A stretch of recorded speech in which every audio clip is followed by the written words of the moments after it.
Good morning, students. Welcome to all of you in online class. Students, as you know that today is the turn of literature, and in the last session I taught you a chapter, A Tale of Two Birds, and I send question answer of this chapter in the pic in your group. So, students, look carefully and write down your question answer of the chapter.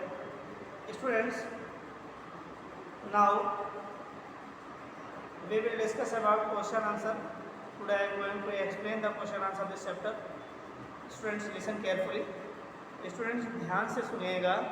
ये जो आपके NCERT questions हैं, इनके question answer को explain करने जा रहे हैं, जो कि इसकी पिक आपको आपके बुक में भेज दी गई है. उसे ध्यान से देख करके कर लेना है. और इन क्वेश्चन आंसर और भी जो कुछ इस चैप्टर में पॉइंट्स दिए गए हैं बुक के माध्यम से, उनको आज मैं एक्सप्लेन करने जा रहा हूँ. ध्यान से सुनिएगा. तो स्टूडेंट्स, बात करते हैं a tale of two birds की. A mother bird and her two young ones lived in a forest. The mother was killed in a storm and the young bird were separated from each other. Each found a different home. इसमें ये starting में 3 point दिए गए हैं. इसमें ये बताया गया है कि एक फॉरेस्ट था जिसमें एक मदर रहती थी और उसके 2 बच्चे रहते थे, यानी छोटे यंग वंस रहते थे उस बर्ड के. और एक बार क्या होता है, तूफान आ जाता है तो जो बर्ड है वो मर जाती है स्टॉर्म की वजह से, और जो उसके दोनों बच्चे हैं वो एक दूसरे से अलग अलग हो जाते हैं, दूर दूर हो जाते हैं. Each found a different home. और दोनों बच्चों को अलग अलग घर मिलता है. जैसा कि आप स्टोरी में पढ़ा है कि दोनों बच्चे अलग अलग चले जाते हैं और अलग अलग भी रहते हैं. एक केव में रहता है, गैंग ऑफ रॉबर्स के केव में, और दूसरा सन्यासी जी के आश्रम में रहता है. दोनों के व्यवहार में कितना चेंजमेंट होता है, जबकि एक ही माँ से दोनों बच्चे होते हैं, लेकिन उनके व्यवहार में इतना ज़्यादा परिवर्तन हो जाता है. क्यों हो जाता है? क्योंकि उन दोनों की कंपनी अलग अलग हो जाती है. कंपनी में उन दोनों की संगत, उन दोनों का साथ अलग अलग हो जाता है. तो जैसा एक्सटर्नल एनवायरनमेंट मिलेगा हम लोगों की एक्टिविटी वैसे ही हो जाती है, जैसा कि इन 2 बर्ड्स के साथ हुआ. तो स्टूडेंट देखते हैं. The king was amazed to hear a similar voice again. King, ये भी पढ़ा आपने कि एक किंग जाता है फॉरेस्ट में शिकार करने के लिए, तो थक जाता है. डियर का पीछा करते करते वो जंगल के दूसरी तरफ निकल जाता है. तो वो सोचता है थोड़ी देर आराम कर लेते हैं, लेकिन जहाँ पर वो रुकता है तो वो ये देखता है कि वहाँ पर एक आवाज़ आती है बर्ड की, और ब्राउन कलर की बर्ड होती है. उसकी आवाज़ सिमिलर होती है 2 बर्ड्स की. तो पहली बर्ड आवाज़ कैसे निकालती है कि पेड़ के नीचे कोई खड़ा है, आओ इसको लूट लो, इसका घोड़ा ले लो और इसकी ज्वेलरी ले लो. लेकिन जब वही किंग वहाँ से चला जाता है डर की वजह से कि हाँ पता नहीं कैसा क्या है, उधर अंदर से, केव के अंदर से भी चोरों की आवाज़ सुनाई देती है. तो राजा वहाँ से भाग जाता है.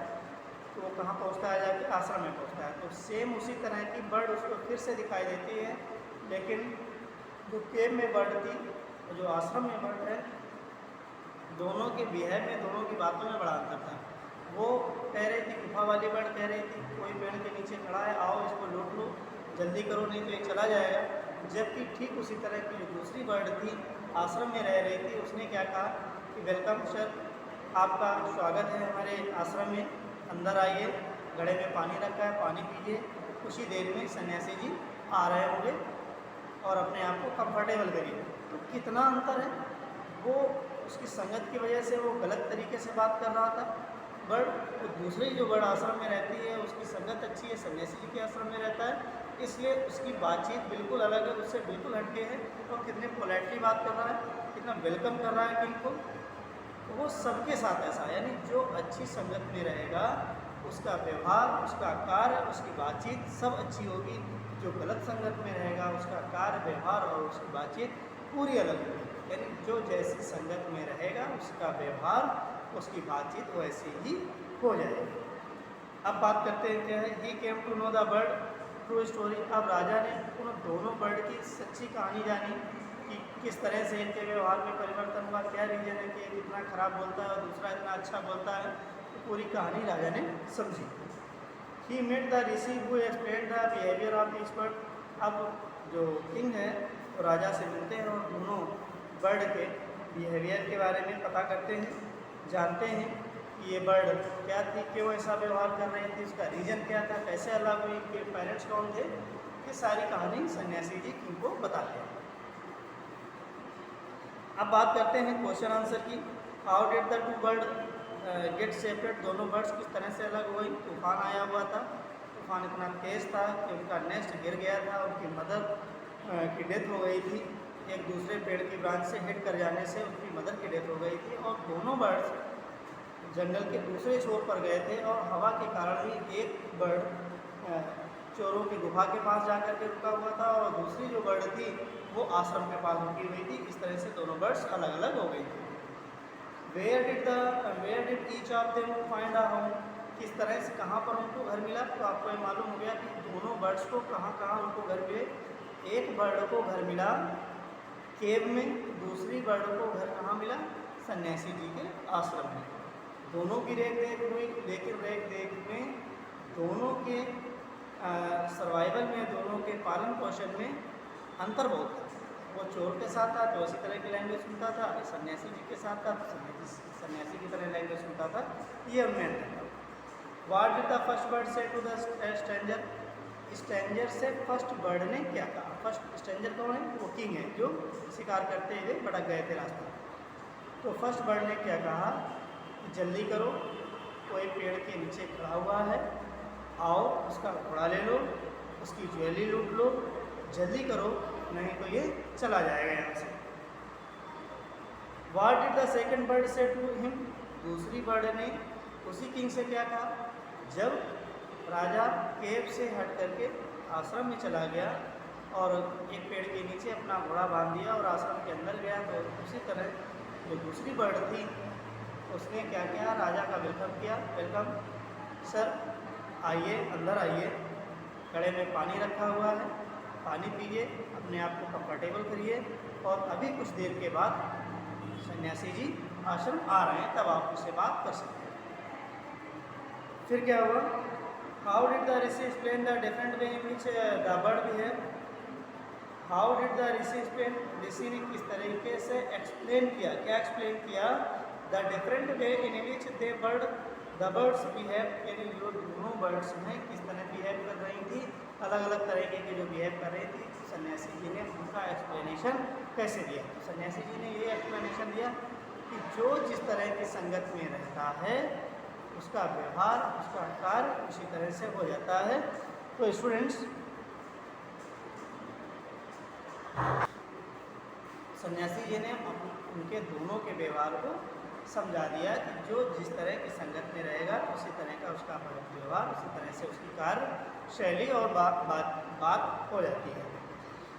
नेक्स्ट देखो स्टूडेंट्स, पूरा बिहेव को समझा दिया सन्यासी जी ने। जो लास्ट क्वेश्चन है इस चैप्टर का वो ये है, which of the following sum of the story best. तो देखो कहा गया है कि ये अगर 3 टाइटल दिए हुए हैं तो इन 3 टाइटल में कौन सा टाइटल इस स्टोरी के लिए बेस्ट रहेगा। तो हैं तो तीनों शो, लेकिन बेस्ट कौन सा होगा, सबसे अच्छा कौन सा होगा। पहले का मतलब क्या है, a bird in hand is worth 2 in the Bush, यानी एक बर्ड हाथ में 2 बर्ड बुश में होने से अच्छा है। कहने का मतलब यही है कि 9 नगद 13 उधार नहीं अच्छा। जो कुछ हमारे पास है वही अच्छा है। अगर हमारे हाथ में कुछ नहीं, वो बहुत सारा पड़ा हुआ है तो वो हमारे लिए बेकार है। जैसे आपने बहुत सारी चीज़ें देखी होंगी कि अगर आपका पैसा, अगर आपके पास जितना है वही आपका है, अगर आप ही का पैसा किसी और के पास है तो उसे आप अपना पैसा मत माने, क्योंकि हो सकता है कि आपके काम के टाइम वो पैसा काम ना आए। इसी सेंस में जो प्रोवर्ब लिखी गई है, a bird is in hand is worth 2 in the Bush, यानी एक चीज़, जो चीज़ हमारे पास है वही अच्छी है दूसरी चीज़ों की अपेक्षा।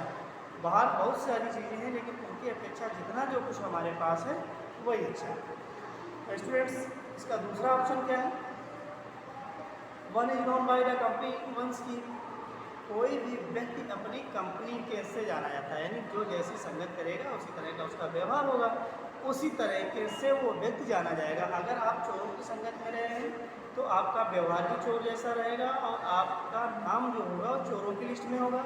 अगर आप एक अच्छे इंसान के साथ रहें तो आपका कार्य व्यवहार बातचीत अच्छी होगी और आपका नाम अच्छे लोगों के बीच में काउंट किया जाएगा। तीसरा ऑप्शन क्या है, अ फ्रेंड इन नीड, ऐसा मित्र जो ज़रूरत में काम आ जाए। Is a friend in need, वास्तव में वही फ्रेंड होता है।